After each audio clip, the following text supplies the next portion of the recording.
One must know the fundamentals to reveal the essence.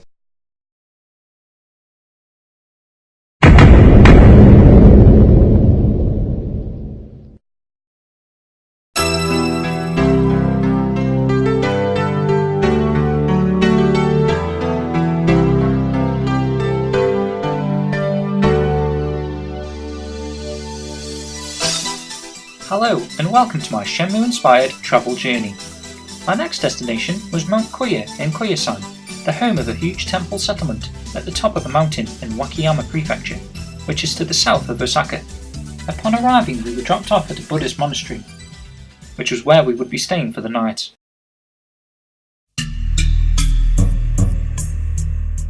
Upon entering the monastery grounds, we had to remove our shoes and change into a pair of slippers, as is custom in a lot of places in Japan. The monastery was magnificent and full of sliding doors, beautiful decorated paper walls, long scrolls, and other ancient artifacts.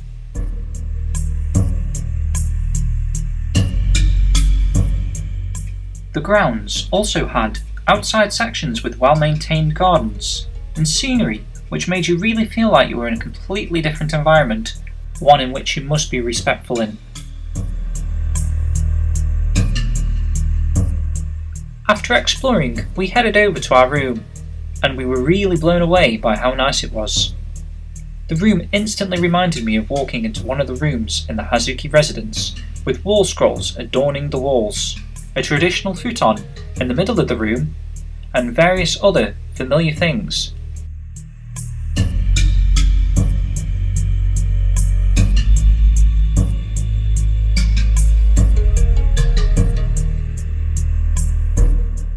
One of those things was the kotatsu table.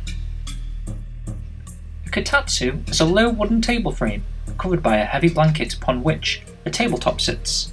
Used almost exclusively in Japan, they also heat up underneath to keep your legs warm while you sip your tea. Look at the time. It was time to head out on our first adventure here in Koyasan. I grabbed my jacket and off we went.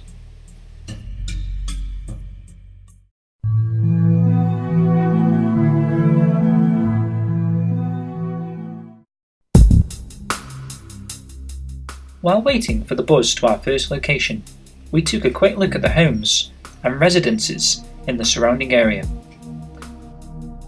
Take a look at this house, for example, assuming this is someone's home. It's as big as a castle, with its ornate roof and multi-layered floor structure. Suddenly, I received a phone call at the nearby phone box. It's Jimmy from Asia Travel. Luckily, the bus had just arrived.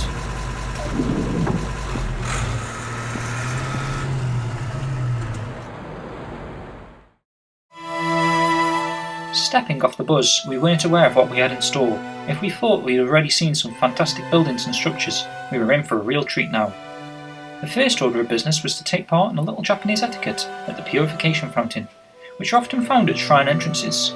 It is common practice to take one of the ladles provided and fill it with water, then rinse both hands, then transfer some water into a cupped hand and rinse your mouth, spitting the water besides the fountain. The contemplative surroundings that make Koyasan spectacular have welcomed emperors, feudal lords, aristocrats, and politicians, acolytes and ordinary citizens. Its 117 intricately crafted buildings are the vestiges of the more than 2,000 temples that existed during the height of the Edo era. This one is known as the Kongobu-ji Head Temple. As the head temple of Shingon Buddhism, Kongobu-ji Head Temple is one of the most prominent sites at Koyasan and features elegantly painted sliding doors, and the Ban-no-ryote, Japan's largest rock garden. The temple also features a traditional fire prevention system consisting of barrels collecting rainwater to dampen the cypress bark roofing.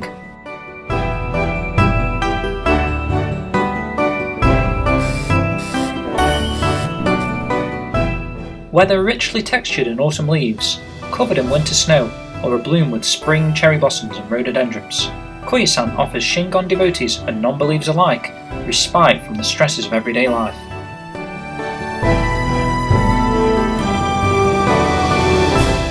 Next up is the Danjo Ganran Sacred Temple Complex, which marks the centre of Koyasan. and was the first site built on as a venue for secluded ascetic training.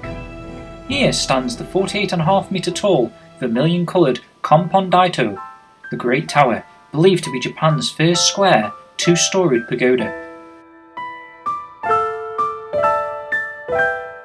Looking around the complex, we were in awe at everything there is to take in within the square. The Kongobu-ji's sheer size is something you have to witness to believe that it was built on the central point at the top of a mountain.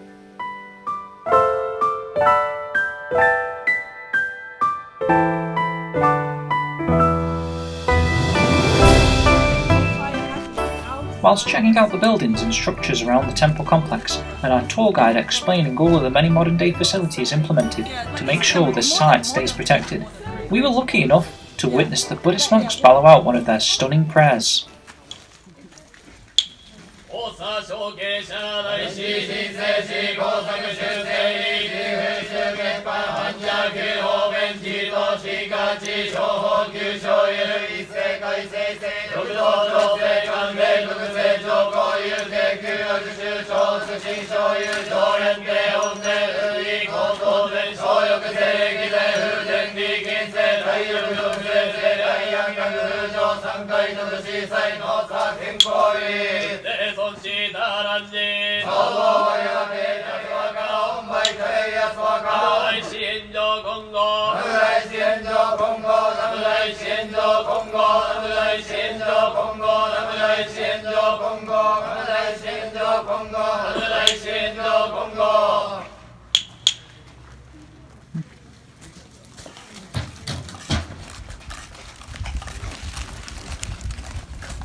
After witnessing the fantastic prayers of the Buddhist monks, we headed down to Okuno-in, which is considered to be the holiest location in Koyasan. It is also the largest cemetery in the whole of Japan.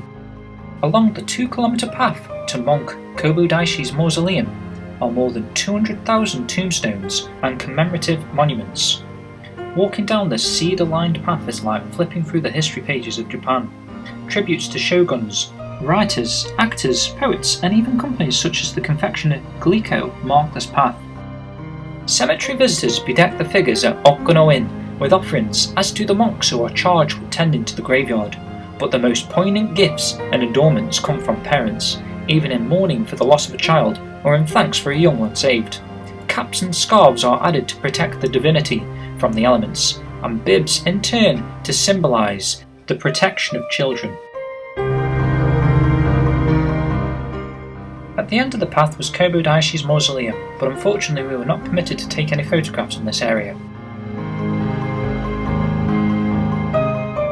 We showed our final respects by splashing water onto the nearby shrine statue before heading back to our room.